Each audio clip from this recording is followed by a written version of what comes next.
Hello everyone, मेरा नाम सतीश कुमार है। 11वीं कक्षा भूगोल विषय में आप सभी का स्वागत है।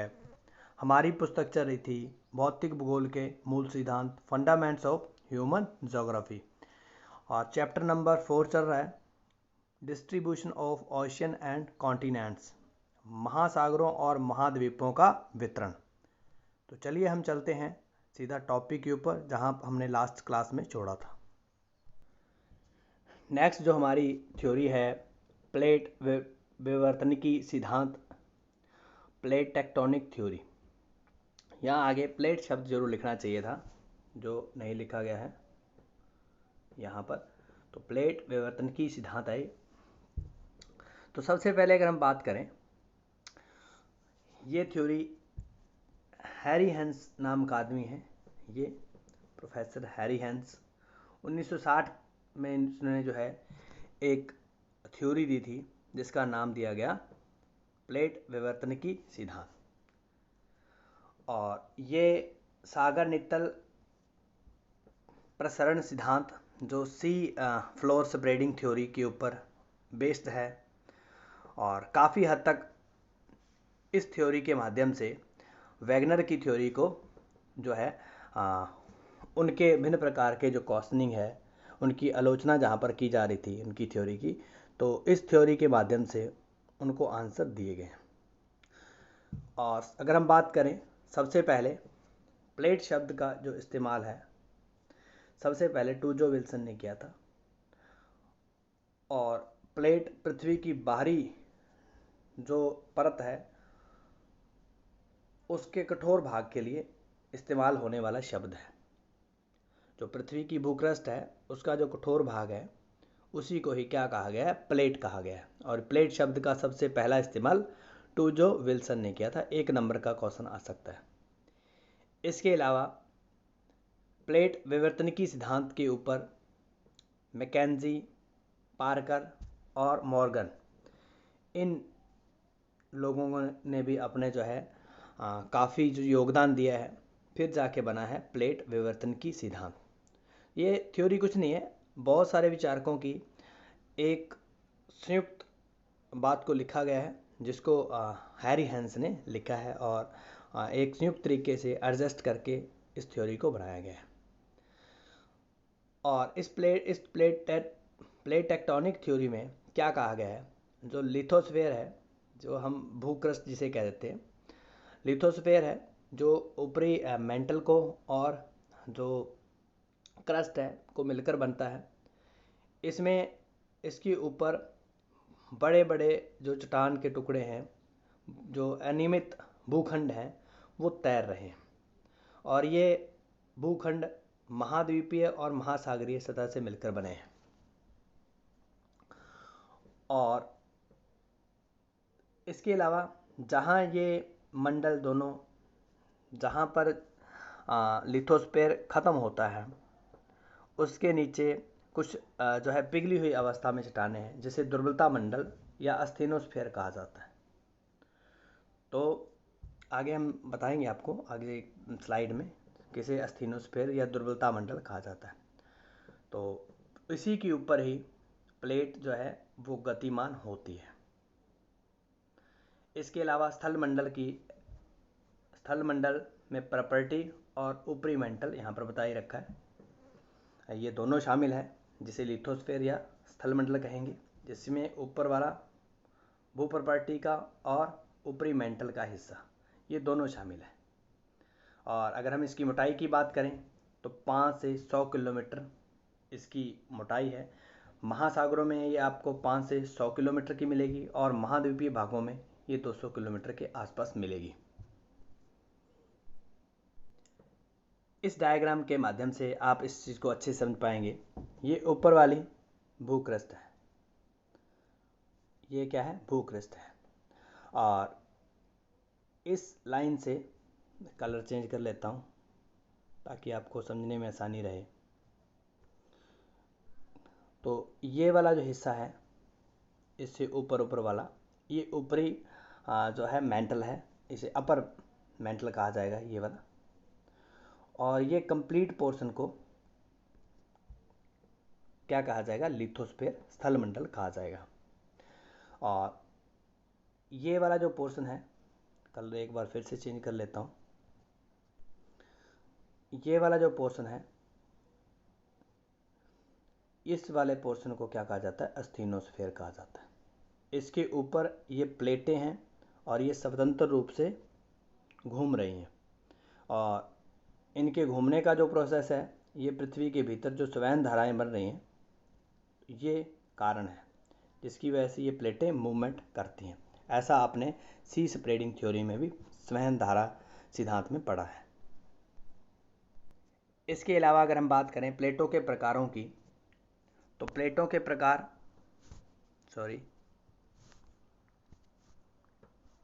प्लेटों के प्रकारों की अगर हम बात करें तो प्लेट जो है 3 प्रकार की हो सकती हैं। एक क्या है, कॉन्टिनेंट महाद्वीपीय प्लेट, ओशनिक प्लेट या महासागरीय प्लेट, और एक है महाद्वीपीय और महासागरीय प्लेट। तो 3 तरह की ये प्लेटें हो सकती हैं। तो जैसा कि इनके नाम से ही आपको पता चल जाएगा, महाद्वीपीय प्लेट जिसका जो अधिकतर भाग महाद्वीप जिसके ऊपर हो, तो उसे हम क्या कहेंगे, महाद्वीपीय प्लेट। जैसे यूरेशियाई प्लेट है, यूरोपियन प्लेट है, तो इसी तरह की महाद्वीपीय प्लेटें हैं। इसी तरह से महासागरीय प्लेट जिनके ऊपर अधिकतर भाग जो है महासागरीय तल का हो, तो उसे हम क्या कहेंगे, महासागरीय प्लेट। तो जैसे प्रशांत महासागरीय प्लेट है। इसी तरीके से महासागरीय और महाद्वीपीय प्लेट, जो प्लेट जिसके ऊपर महासागर और महाद्वीप दोनों ही का विस्तार हो, ऐसी प्लेट को हम क्या कहेंगे, महासागरीय और महाद्वीपीय प्लेट। जिस तरीके से इंडियन प्लेट है। यहाँ पर अगर हम बात करें तो इस हमारी जो पृथ्वी है, इसके ऊपर मुख्य रूप से 7 प्लेटें हैं, और जो छोटी प्लेटें उनकी संख्या 20 है। ये आपसे क्वेश्चन में पूछा जा सकता है। और इन्हीं प्लेटों के ही किनारों के ऊपर भिन्न प्रकार के वलित पर्वत या जो खाइयाँ हैं, फॉल्ट हैं, ये सब बनते हैं। अब इन प्लेटों की अगर हम बात करें तो ये प्लेटें 7 जो हैं उनके नाम हैं, अंटार्कटिक प्लेट, उत्तरी अमेरिकी प्लेट, दक्षिण अमेरिकी प्लेट, प्रशांत महासागरीय plate, Indo Australian New Zealand plate, अफ्रीकी प्लेट और यूरेशियाई प्लेट। और ये इनका क्षेत्र बिता रखा है, महाद्वीपों के हिसाब से आप इनको देख सकते हो। और 10+2 के लेवल तक जो है आपको सिर्फ इन प्लेटों का नाम ही याद रखने चाहिए। अगर इससे आगे आपको पढ़ना है तो इनके बारे में जो जानकारी दे रखी है एक्स्ट्रा, वो भी आपको याद रखनी चाहिए। तो कुछ नहीं है, ये खाली इनकी लोकेशन बता रखी है और लोकेशन की थोड़ी एक्सप्लेनेशन है। तो एक बार मैप के ऊपर भी देख लेते हैं। सबसे पहले हम बात करते हैं, तो ये है यूरोपियन प्लेट, उत्तरी अमेरिकी प्लेट, दक्षिण अमेरिकी plate, Pacific plate, Antarctic plate है, और ये अफ्रीकी प्लेट है, और ये इंडो ऑस्ट्रेलियन प्लेट है। तो इस तरीके से ये लगभग 7 प्लेटें आपकी कवर अप हो जाएंगी।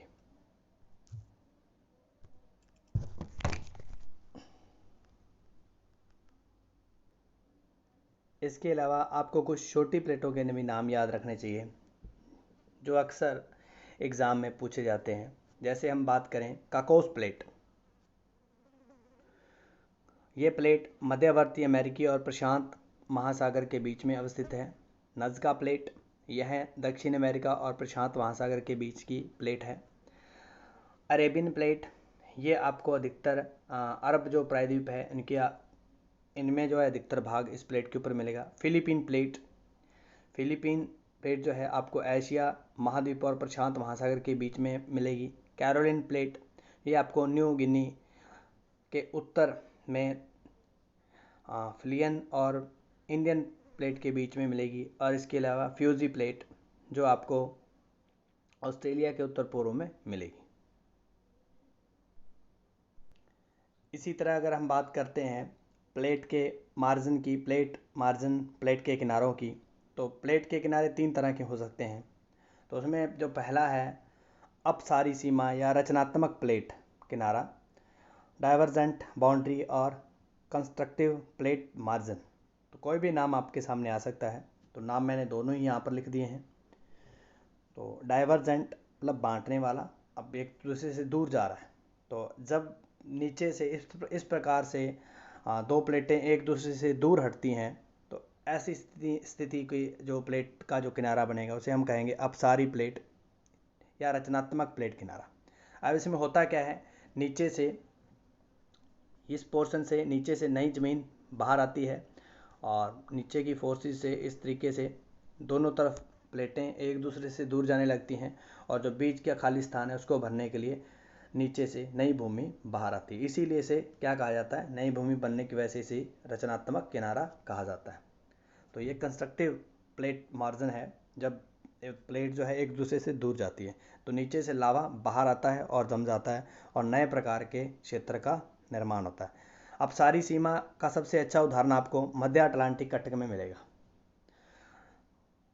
और जिसमें अमेरिकी प्लेट जो उत्तरी और दक्षिणी अमेरिकी प्लेट है दोनों को ज्वाइंट कहा गया है, और यूरेशियाई और यूरेशियन और अफ्रीकी प्लेट ये एक दूसरे से विपरीत दिशा में जाने की वजह से जो किनारा बनता है वो बनता है मध्य अटलांटिक कटक, जो बिल्कुल महासागर के बीच में इस तरह का उभरा हुआ भाग है, जैसा इस पिक्चर में दिखा रखा है। इसी तरह अगर हम बात करें, जो आगे वाला प्लेट किनारा है अभिसरण सीमा क्षेत्र या विनाशात्मक किनारा, कन्वर्जेंट बाउंड्री या डिस्ट्रक्टिव प्लेट मार्जिन। तो इसमें क्या होता है, इसमें दो प्लेटें एक दूसरे के बिल्कुल पास आती हैं, दो प्लेटें एक दूसरे की तरफ आती हैं। तो ऐसी स्थिति में जो किनारा बनेगा उसे हम अभिसरण या विनाशात्मक किनारा कहेंगे। तो यहाँ पर विनाश होगा, तो इसीलिए इसे विनाशात्मक प्लेट का किनारा कहते हैं, डिस्ट्रक्टिव प्लेट मार्जिन कहा जाता है। अब इसमें होता क्या है, जब दोनों प्लेटें एक दूसरे की तरफ जो है आती हैं तो ऐसी स्थिति में जो भारी प्लेट है वो नीचे की तरफ चली जाती है, और जो हैवी जो लाइट में कम वज़न की है या कम भारी है वो उसके ऊपर चढ़ जाती है। तो इस तरीके से यहाँ पर कुछ फोल्ड बनने शुरू हो जाएंगे या इन क्षेत्रों में ज्वालामुखी फूटेंगे। तो इस तरीके से जितना पोर्शन नीचे गया है, जितनी मिट्टी नीचे गई है, जितनी जो है पृथ्वी का धरातल नीचे गया है, उतना ही कहीं न कहीं से बाहर से भी आएगा। तो ऐसी स्थिति में फोल्ड बनते हैं जो है, और इसी क्षेत्र में ही आपको ज्वालामुखी द्वीप जो भी है वो भी देखने को मिलेंगे, ज्वालामुखी भूकंपों का अधिकता आपको देखने को मिलेगी। प्रशांत महासागरीय प्लेट के किनारों में जो है भिन्न प्रकार के द्वीप और ज्वालामुखी की श्रृंखला इसी प्रकार के मार्जिन की वजह से। अब ये प्लेट अभिसरण जो है ये तीन तरह का हो सकता है, इसमें महासागरीय और महाद्वीपीय प्लेट आपस में टकरा सकती है, दो महासागरीय प्लेटें आपस में टकरा सकती हैं, या दो महाद्वीपीय प्लेटें आपस में टकरा सकती हैं। तो तीन ही स्थिति ऐसी बनेगी जिसमें इस प्रकार की प्लेट के बनने की संभावना है। नेक्स्ट अगर हम बात करें तो हम बात करेंगे रूपांतरण सीमा या संरक्षी किनारा, ट्रांसफॉर्म बाउंड्री या कंजर्वेटिव प्लेट मार्जिन। माफ़ी चाहूँगा बीच में डिस्टरबेंस अगर आती है तो उसके लिए। तो हम बात कर रहे थे थर्ड की, जो है ट्रांसफॉर्म बाउंड्री या कंजर्वेटिव प्लेट मार्जिन, रूपांतरण सीमा या संरक्षी किनारा। इन किनारों के सहारे दो प्लेटें आसपास जो है वो दाएं बाएं बगल एक दूसरे की बगल से सरक जाती हैं, जिस तरीके से ये दिखा रखा है। एक प्लेट इस तरफ जा रही है और एक प्लेट इस तरफ आ रही है। तो ऐसी स्थिति में जब मार्जिन बनेगा तो ये वाला मार्जिन बनेगा। तो इस प्रकार के मार्जिन को हम क्या कहेंगे, संरक्षी किनारा, या हम इसे कहेंगे रूपांतर सीमा। तो इस प्रकार की जो बाउंड्री होती है उसके साथ साथ आपको भिन्न प्रकार के फॉल्ट देखने को मिलेंगे, जिसे हम रूपांतरण भ्रंश कह सकते हैं, और इसी वजह से इसे संरक्षी किनारा कहते हैं। अब इस प्रकार का उदाहरण जो है आपको अधिकतर जो है मध्य महासागरीय कटकों में देखने को मिलेगा, और उत्तरी अमेरिका के पश्चिमी भाग में सेंट एंड्रियास जो भ्रंश है वो इसी प्रकार का ही फॉल्ट है।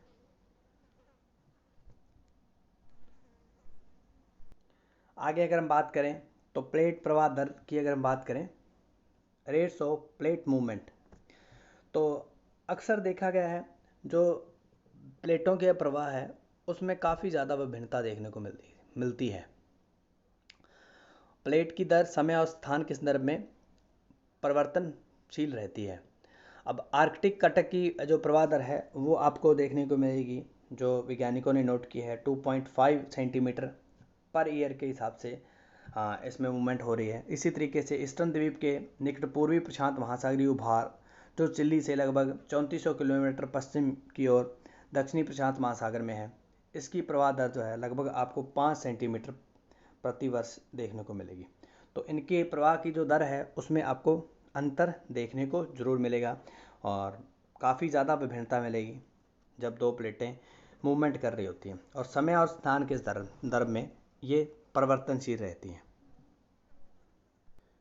फिर भी हम इन प्लेटों की मूवमेंट को अपनी आंखों से मेज़र नहीं कर सकते, तो काफ़ी लंबा टाइम चाहिए इनको मेज़र करने के लिए।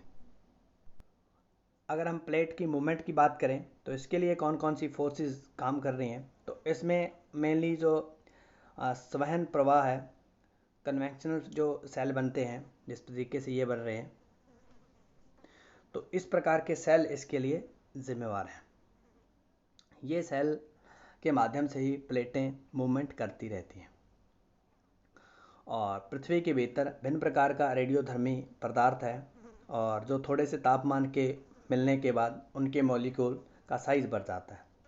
अब देखिए, अगर इतना मॉलिक्यूल का साइज़ इतना हो जाएगा या इससे भी बड़ा हो जाएगा तो उससे क्या होगा, उसको स्पेस चाहिए, तो स्पेस लेने के लिए वो ठंडा होने के लिए ऊपर जाएगा।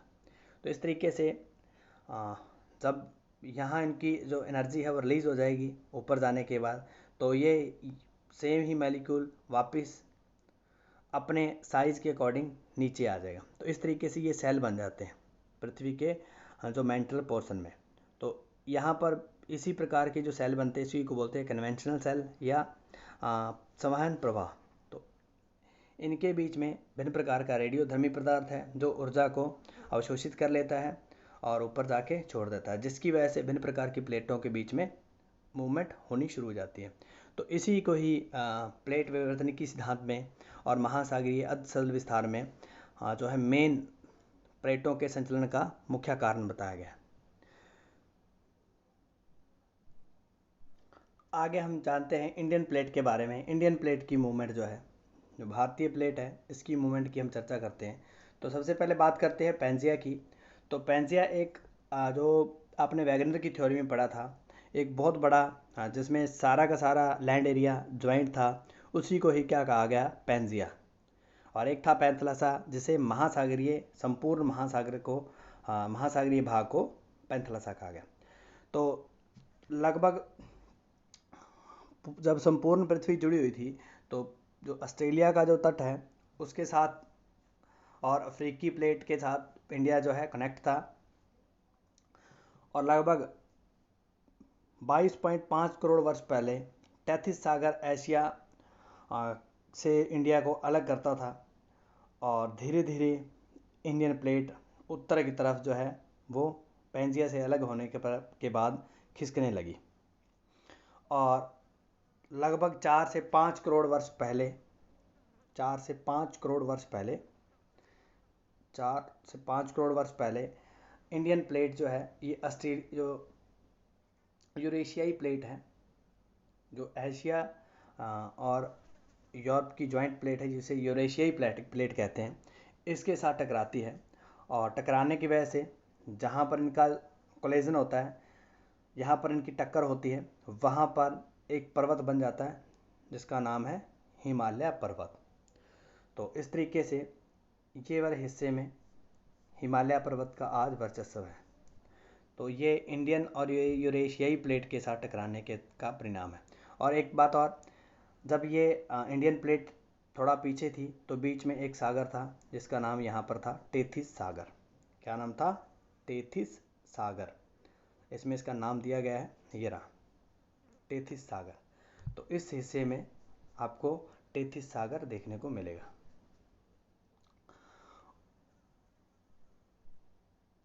जब इंडियन प्लेट यूरेशियाई प्लेट के साथ टकरा रही थी या उनकी तरफ बढ़ रही थी, तो रास्ते में जब ये गुजर रही थी या यूरेशियाई प्लेट की तरफ बढ़ रही थी, तो रास्ते में बहुत सारा लावा जो इंडियन प्लेट के ऊपर जो है को फाड़ते हुए इनके ऊपर जो है प्रवाहित हो जाता है, जिससे जो है दक्कन ट्रैप का निर्माण होता है।